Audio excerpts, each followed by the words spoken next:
भाजपा ग्रामीण मंडल अध्यक्ष गजेंद्र सिंह डोडिया ने कांग्रेस की नीति पर तंज कसा है। उन्होंने कहा, कांग्रेस नेता मानसिक दिवालिया हो गया है। दिग्विजय सिंह से खुद के भाई लक्ष्मण सिंह नहीं संभलते। कांग्रेस ने हमेशा से राजपूत समाज का शोषण भी किया है।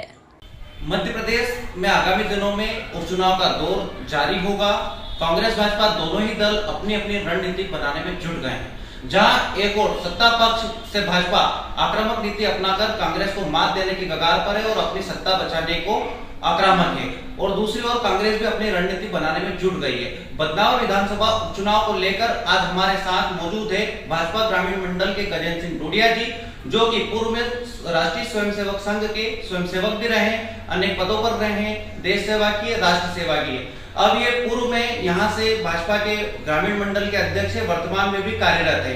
हम इनसे चर्चा करते हैं और इनसे चर्चा कर ये जानेंगे कि किस प्रकार से चुनावी रण में ये कांग्रेस का जो भी उम्मीदवार रहेगा उसे परास्त करेंगे अपनी रणनीति के तहत। नमस्कार डोडिया जी, आपका स्वागत है। यहाँ से जो भाजपा के उम्मीदवार होंगे राजवर्धन सिंह दत्तीगांव, भाजपा एक संगठन वाली पार्टी मानी जाती है, आप यहाँ के ग्रामीण मंडल अध्यक्ष है, किस प्रकार की रणनीति होगी आपकी? बहुत बहुत धन्यवाद। भारतीय जनता पार्टी ग्रामीण मंडल में आगामी उपचुनाव को लेकर एक बड़ी तैयारी चल रही है। भारतीय जनता पार्टी के जो कार्यकर्ता हैं वो बूथ स्तर पर डट चुके हैं और बूथ लेवल पर समितियां बनना शुरू हो गई और कार्यकर्ता को टटोलना भी शुरू हो गया है। कौन सा कार्यकर्ता कैसे काम करेगा, किस कार्यकर्ता को कौन सा काम दिया जाएगा, हर क्षेत्र में हर प्रकार के कार्यकर्ताओं से संवाद किया जा रहा है, संपर्क किया जा रहा है और उनसे पूरी रणनीति के तहत आगामी उपचुनाव को अधिक से अधिक मतों से कैसे विजय प्राप्त करें, इसको लेकर पूरी तैयारी जोरों पर है। भाजपा एक संगठन और आदर्श वाली पार्टी मानी जाती है। आपके जो प्रत्याशी होंगे भाजपा से वो पूर्व में कांग्रेस के विधायक रहे हैं। अब कांग्रेस तमाम तरीके का आरोप प्रत्यारोप, आपके जो पूर्व विधायक हैं राजवर्धन सिंह दत्तीगांव और आपके प्रत्याशी होंगे उन पे तमाम तरीके के आरोप प्रत्यारोप कांग्रेस लगा रही है, यहाँ तक कि उनको बिकाऊ विधायक भी कह रही है। इस पे आपकी क्या प्रतिक्रिया होगी? ये तो क्या है, कांग्रेस का मानसिक दिवालियापन है। कमलनाथ जी और दिग्विजय सिंह जी का जो दिमाग है वो पूरी तरह से बौखला चुके हैं। वो किसको बिकाऊ बोल रहे हैं? मैं पूर्व में आपको संज्ञान में मामला दिलाता हूँ कि दिग्विजय सिंह जी के घर से माननीय लक्ष्मण सिंह जी 1000 विधायक आप पे कुर्बान, देना है तो इस्तीफा मैं दूंगा, और उन्होंने बताया था कि हमने उसी समय दत्तीगांव जी ने इस्तीफा कमलनाथ जी को प्रदेश अध्यक्ष के नाते, सीएम के नाते उन्होंने दे दिया था। लेकिन क्या करा, फिर भी वो आश्वासन देते रहे, उनका हक नहीं मिला और उन्होंने वास्तव में राजवर्धन सिंह दत्तीगांव जी ने ही कमलनाथ की लंका ढहाई है, उस लंका में आग लगाई है। और दिग्विजय सिंह जैसे नेता जो वर्षों से कांग्रेस का शोषण कर रहे हैं, और मध्य प्रदेश में कांग्रेस जो खत्म हुई उसका कारण ही दिग्विजय सिंह ही है। और उसके बाद जो आज राहुल गांधी जी कुछ निर्णय नहीं ले पा रहे हैं, उसके पीछे कहीं कहीं इनका हाथ है। कपिल सिब्बल जैसे नेता घर बैठे हैं इनके, वो क्यों बैठे? आज राम मंदिर का जो मुद्दा, कल जो लोग हजारों लाखों लोग उसमें शामिल होने वाले हैं, गांव-गांव में, पूरे मध्य प्रदेश नहीं पूरे भारत में एक उत्साह के रूप में, छोटी दिवाली के रूप में लोग मनाने वाले हैं। उस मंदिर के निर्माण को रुकवाने का कार्य कांग्रेस ने किया है। आज मध्य प्रदेश में भी क्या हो रहा, तो उस लंका को गिराकर, उस लंका में आग लगाकर हनुमान का काम माननीय दत्तीगांव जी ने किया है। और आज आपने देखा होगा दत्तीगांव जी का प्रथम आगमन बदनावर में हुआ था, तो घाटाबिलो से उनका स्वागत शुरू, पीथमपुर से उनका स्वागत शुरू हुआ था, तो रात की सुबह 4 बजे तक लोग उनका इंतजार करते रहे और ब्रह्म मुहूर्त में बदनावर में उनका स्वागत किया गया। और लोगों ने, जनता ने उनसे कहा कि आप जनता की लाज बजा के रखना, और माननीय दत्तीगांव जी के साथ पूरा बदनावर पूरी ताकत से नीचे का कार्यकर्ता, बूथ स्तर का कार्यकर्ता लगा हुआ है। जैसा कि आपने अभी बताया कि राम मंदिर निर्माण का कार्य रुकवाने का काम किया था कांग्रेस ने, लेकिन अभी तो कांग्रेस के जो पूर्व मुख्यमंत्री है कमलनाथ जी, वो हवन पूजन कर रहे हैं, सुंदरकांड का पाठ कर रहे हैं, उस पर क्या प्रतिक्रिया होगी? जाए तो जाए कहां, करना क्या? क्योंकि जनता की मांग थी, डिमांड थी, पब्लिक, भारत का स्वाभिमान था राम मंदिर। उस राम मंदिर का निर्माण हो रहा है, वर्षों की तपस्या आज हिंदुओं की पूरी होने वाली। अगर वो विरोध करें तो फंस जाए, पूरी होने वाली। अगर वो विरोध करें तो फंस जाए। भाई अगर आज कमलनाथ जी और इनकी मजबूरी कि इनको पूजन भी करना है, हवन भी करना है। अगर ये हिंदुत्व के नाते पहले ही समझ जाते हैं। आज जो उन्होंने समझने का प्रयास किया है, अगर वो नहीं जाए तो उनके घर लोग चले जाएंगे, चूड़ी फेंक देंगे उनके यहाँ। तो उनकी मजबूरी है कि भैया उपचुनाव, ये तो उपचुनाव है तो जा रहे हैं, अन्यथा नहीं तो इसको भी धक्का देते हो। तो आप क्या मानकर चलते, जैसा कि आपने पूर्व में बताया कि 42,000 वोट से दत्तीगांव जीते थे, तब वो तो कांग्रेस के थे। अब वो जो 42,000 वोट मिले थे राजवर्धन सिंह दत्तीगांव को, वो कहाँ जाएंगे? कांग्रेस के पक्ष में ही रहेंगे कि दत्तीगांव के साथ उनके साथ आ जाएंगे? देखो, दत्तीगांव जी को जो वोट मिले थे, जो अधिक मत 42,000 से जो विजय श्री प्राप्त की थी, वो न तो कांग्रेस का वोट था न किसी दल का वोट था। वो राजवर्धन सिंह जी दत्तीगांव को व्यक्तिगत लोगों ने वोट दिए। व्यक्तिगत उनका व्यवहार है, उनसे लोगों को बदनाम विधानसभा को बहुत अपेक्षा थी, उसके कारण लोगों ने उनको वोट दी। और वो जो है, मैं कामना करता हूं और मुझे विश्वास है कि वो उससे भी अधिक मतों से वो विजय श्री प्राप्त करेंगे। जो बदनाम विधानसभा क्षेत्र है, यहाँ पर पहली बार उपचुनाव होना है। साथ ही जो बदनाम विधानसभा क्षेत्र है वो राजपूत बाहुल्य क्षेत्र है। माना जाता है कि गुजराती राजपूत समाज का वोट बैंक लगभग 30,000 से अधिक है। उसी संदर्भ में मैं आपको ज्ञात करवाता हूं कि राजवर्धन सिंह दत्तीगांव एक राजघराने के परिवार से आते हैं, जो अब भाजपा में, साथ ही कांग्रेस में स्थानीयवाद का एक माहौल बना हुआ है। और ये कहा जा रहा है कि अगर किसी गुजराती राजपूत परिवार के किसी सदस्य को अगर टिकट मिलता है तो सारे गुजराती राजपूत एक होकर विजय सिंह दिलवाएंगे। क्या ऐसा हो सकता है? नहीं, मैं आपको बता देता हूँ, ये तो कांग्रेस का मानसिक दिवालियापन है। आज वो कह रहे हैं कि गुजराती राजपूत और राजघराना, आज उनको याद आ रहा है पिछले कई वर्षों से, 70 वर्ष से वो कई समाज का शोषण कर रहे हैं। आज बदनावर में दत्तीगांव जी के सामने उनको कोई चेहरा ही नहीं मिल रहा है, तो यहाँ फुट डालो और राज करो। और कमलनाथ और दिग्विजय सिंह की निगाह केवल और केवल बदनावर में। उनका जो, उनको तो आग लगी हुई, क्योंकि उनकी जो लंका में आग लगाने वाला व्यक्ति कहाँ का है? बदनावर का, क्योंकि पूरी प्लानिंग जो थी वो दत्तीगांव जी की थी। तो आज वो यहाँ बार बार आकर कमलनाथ जी को, दिग्विजय सिंह जी या बाला बच्चन जी, जितने भी उनके पूर्व मिनिस्टर आ रहे हैं, कभी मैंने तो बदनावर में आते नहीं देखा। आज उनको भेल समाज याद आ रहा है, आज उनको गुजराती राजपूत याद आ रहा है, आज उनको जाट समाज याद आ रहा है। तो क्यों पिछले चुनाव में क्यों नहीं आया? जब दत्तीगांव जी चुनाव लड़े थे उस समय किसी गुजराती को दे देते, पता चल जाता उनको कि गुजराती राजपूत किस तरफ जाता। भाई पिछली बार शेखावत जी आए, भारतीय जनता पार्टी से चुनाव लड़े, तो उस समय भी गुजराती राजपूत था, उस समय दत्तीगांव जी को भी नहीं देते हुए उनने वोट कन्वर्ट हुआ। तो आज गुजराती राजपूत जो बदनावर विधानसभा में, वो अपना स्वाभिमान, अपना अस्तित्व सब जानते हैं। उनको पता है कि किस समय हमारा यूज होता है, किस समय इस्तेमाल करते हैं कांग्रेस के लोग। और कांग्रेस ने हमेशा गुजराती राजपूत का शोषण किया है, इस्तेमाल किया है। लेकिन दत्तीगांव जी के साथ गुजराती राजपूत भी व्यक्तिगत रूप से जुड़ा हुआ है। और ये आपने देखा होगा क्षेत्र में कि उनको उसका प्रेम और विश्वास उनके साथ बना हुआ और मिला है। और ये तो केवल पूरा मोरा मुद्दा है, इससे कोई फर्क नहीं पड़ता। दत्तीगांव न केवल बदनावर के एक बड़े नेता है, बल्कि अब तो प्रदेश में उद्योग मंत्री के पद पर भी काबिज है। साथ ही उनके आने से यह असमंजस की स्थिति बनी हुई है कि जो भारतीय जनता पार्टी का जमीनी कार्यकर्ता है, कहीं ना कहीं अपने आप को ठगा सा महसूस कर रहा है, क्योंकि दत्तीगांव समर्थकों का अब क्षेत्र में दबदबा है। अब आप भी भारतीय जनता पार्टी के अच्छे कार्यकर्ता और एक अच्छे नेता है, आप इस पर क्या प्रतिक्रिया रहेगी आपकी? क्या ऐसा लगता है आपको कि कहीं ना कहीं दत्तीगांव के आने से भाजपा के जो बड़े नेता है और जो छोटे कार्यकर्ता है, उनका कहीं ना कहीं कोई नुकसान हुआ है? दत्तीगांव जी के आने से कोई कार्यकर्ता ठगा महसूस नहीं कर रहा है।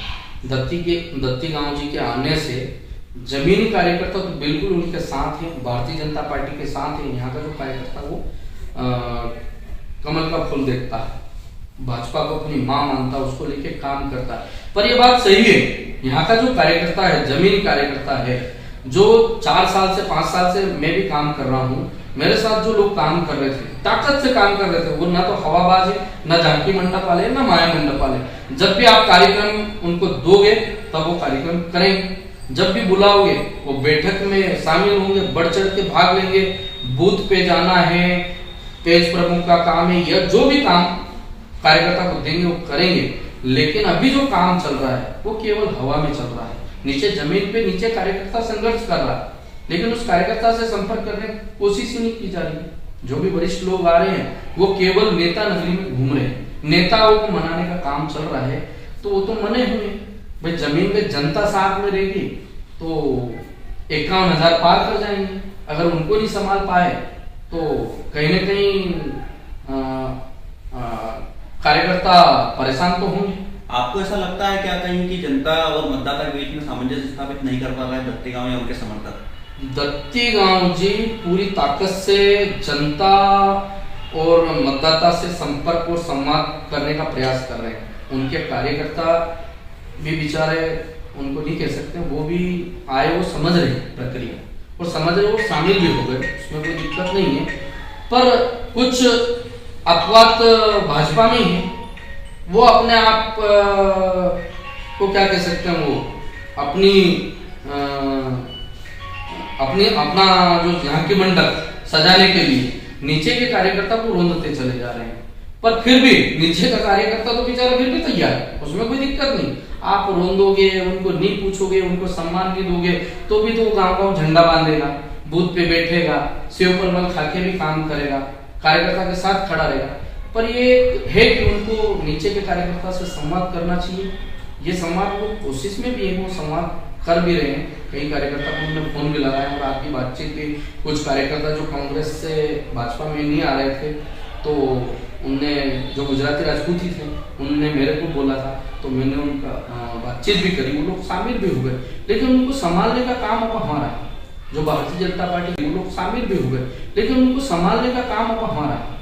जो भारतीय जनता पार्टी के बड़े लीडर है उनको संभालना चाहिए। यहाँ जो मामला चल रहा है उसको देखना चाहिए, वो देखने की आवश्यकता है, क्योंकि नीचे जमीन पे कोई नहीं उतरा। नीचे जमीन पे तो जमीन का कार्यकर्ता ही काम कर रहा है। तो मेरा अंतिम सवाल आपसे ये है डोडिया जी कि आपने जैसा अपने बयान में अभी बताया कि जमीनी कार्यकर्ता से नहीं जुड़े, पूर्व में जैसे यहाँ के विधायक थे भंवर सिंह शेखावत जी, वो पूर्व में जब पहली बार आए थे तो 13 दिन में चुनाव जीत गए थे। दूसरी बार वो यहाँ के स्थानीय नेताओं के सहयोग के अभाव में चुनाव हार गए थे। क्या राजवर्धन सिंह दत्ती गांव जी के साथ भी ऐसा कुछ हो पाएगा? चुनाव जीत पाएंगे या स्थानीय नेताओं के सहयोग के अभाव में कुछ उनके साथ गलत होगा? जी नहीं, मैं आपको बता देना चाहता हूँ कि पूर्व विधायक भंवर सिंह जी शेखावत बदनावर में आए, पहली बार आए, 13 दिन में वो चुनाव जीते। उस समय कोई नेताओं ने चुनाव नहीं जीता, उस समय जमीनी कार्यकर्ता ने उनको चुनाव जिताया। कोई भंवर सिंह जी को जानता नहीं था, लेकिन लोग उनको बोल रहे थे भेरू सिंह शेखावत आ रहा है, भंवर सिंह शेखावत जी आ रहे हैं, इस प्रकार की बातें होती थी। उस समय भी मैंने देखा, उस समय तो मैं भाजपा में नहीं आया था, उस समय मैं संघ का कार्यकर्ता ही था, लेकिन उस समय मैं देख रहा था, उस समय भी भाई जन जागरण के माध्यम से मैं गांव-गांव गया था, तो उस समय देखा कि जमीन का जो कार्यकर्ता था उसको एक बड़ी अपेक्षा थी कि यार शेखावत जी आए हैं, अब हमारा बदनावर में भारतीय जनता पार्टी कार्यकर्ता का निर्माण होगा, यहाँ पर विकास होगा, यहाँ तेजी से काम बढ़ेगा। और इसमें कोई संदेह नहीं कि शेखावत जी चुनाव 13 दिन में जीते और विकास भी इतना किया कि ना तो अभी तक किसी ने किया है और शायद नहीं कर पाएगा, ऐसा मेरा मानना है। दत्ती गांव जी से अपेक्षा है कि उनके तोड़ में वो विकास करें और करेंगे, ऐसी अपेक्षा उनसे भी। पर उस समय मैं आपको बताना चाहता हूं कि जो जमीन का कार्यकर्ता था, जिनने मिल के उनको चुनाव जिताया था, वो 3 वर्ष तक तो उनके साथ थे, लेकिन नेता नगरी 3 वर्ष तक उनका विरोध करती रही। क्यों विरोध करती रही? कि जो भंवर सिंह जी की कार्यशैली थी वो बहुत मजबूत थी, वो जमीन तक काम करने वाले थे। लेकिन बाद में कुछ दिशाहीन लोग उनके साथ हो गए और भ्रमित करने लगे। मैं भी उनके साथ था, योजनाबद्ध तरीके से मेरे को उनसे दूर करवा दिया गया और बताया गया भाई साहब इनके कारण आपका नुकसान हो रहा है, उनके कारण उनका नुकसान। तो ऐसे करके कार्यकर्ता जो काम करने वाले थे वो दूर होते गए उनसे, और दूर होते गए, उनने भी करा, पर यहाँ के जो कुछ षड्यंत्रकारी लोग थे उनने उनको दूर किया। आपने देखा होगा कि लोग बार बार शेखावत जी के हार का ढिंढोरा पीट रहे हैं। शेखावत जी हार गए, उनके कारण हार गए, इनके कारण हार गए, इनने हरा दिया, उनने हरा दिया। ये कई प्रकार की बातें अभी तक आप सोशल मीडिया के माध्यम से आप देखते आए हैं। पर मेरा सवाल है भाई साहब कि 3 बार खेमराज जी पाटीदार चुनाव लड़े, वही संचालन मंडल था जो शेखावत जी के समय संचालन मंडल था, उन्हीं लोगों ने 3 बार खेमराज जी का संचालन किया। खेमराज जी चुनाव क्यों हार गए? बाद में फिर जो दूसरा चुनाव लड़े उस समय भी वही संचालन मंडल था, उन्हीं लोगों ने संचालन किया, पर वो लोग जनता से प्रत्याशी को दूर करते गए कि भाई साहब आपका ये फलाना व्यक्ति है, इसका मान उसको मत ले जाओ। उसको इसलिए नहीं ले जाना कि भैया जिस गांव में पवन जी का प्रभाव है उस गांव में ये बता रहे हैं पवन जी का विरोध है। कैसे भाई आप बताओ। अब मेरे गांव में बूथ हारता है, उसके जिम्मेदार कौन है? मैं स्वयं हूं। मैं ये सोच लूं कि मैं 50 बूथ पे जाके मैं चुनाव जिता दूं, ये संभव नहीं। ये चुनाव के 8 दिन या 10 दिन के पहले आपको जितना घूमना है, जितना प्रवास करना, जितनी ताकत लगाना, ये लगा सकते हैं, ठीक है।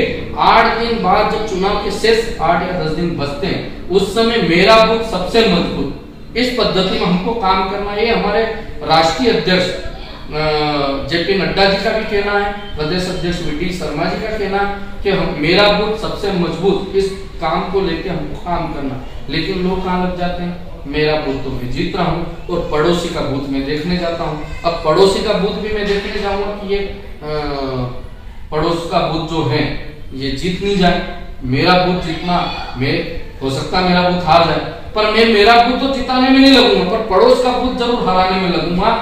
इसी पद्धति के कारण हमारे माननीय जो विकास पुरुष शेखावत जी को जो आघात हुआ वो इसी कारण हुआ।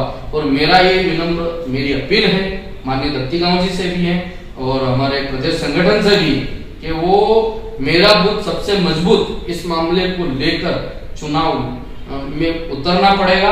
और यहाँ के जो जमीनी कार्यकर्ता हैं, वास्तव में जो काम करते हैं, जमीन पे काम करते हैं, उनको बेचारे को महत्व नहीं दिया जा रहा है। उनको महत्व देना पड़ेगा, क्योंकि चुनाव में जिताने वाला सिपाही तो वही है। सेनापति की भूमिका हर कोई कर सकता है, वैसा सेना तो बन सकता, सेना निर्माण करना पड़ेगी और सेना भी ऐसी निर्माण करना पड़ेगी कि जो युद्ध मतलब चुनौती दे सकते। आज मोदी जी राष्ट्रीय स्तर पर सीमाओं सुरक्षा में लगे, आज देश विदेश में वो प्रवास कर रहे हैं। किस लिए कर रहे हैं? कि हमारे देश की सीमाओं को सुरक्षित करना पड़ेगा। देश की सीमा सुरक्षित रहेगी तो हमारा देश सुरक्षित रहेगा। इस मंत्र पर अगर हमारा राष्ट्रीय नेतृत्व, इस देश के गौरव प्रधानमंत्री जी अगर काम कर सकते हैं, तो हमको भी हमारे विधानसभा की सीमा सुरक्षित करना पड़ेगी, हमारे विधानसभा के गांव, हमारे विधानसभा के बूथ सुरक्षित करना पड़ेंगे। तभी हम इस संकल्प को पूरा कर पाएंगे, तभी हम कांग्रेस को चुनौती दे पाएंगे। ये तो ये थे हमारे साथ भाजपा ग्रामीण मंडल के अध्यक्ष गजेंद्र सिंह डोडिया जी, जिन्होंने बताया कि किस प्रकार आम कार्यकर्ता, जो जमीनी धरातली कार्यकर्ता है, उसका संगठन का सहारा लेकर आम भारतीय जनता पार्टी किस प्रकार से विजय श्री की ओर जा सकती है। कैमरा पर्सन योगेश बैरागी के साथ बदनावर से विशेष संवाददाता पवन वैष्णव की रिपोर्ट।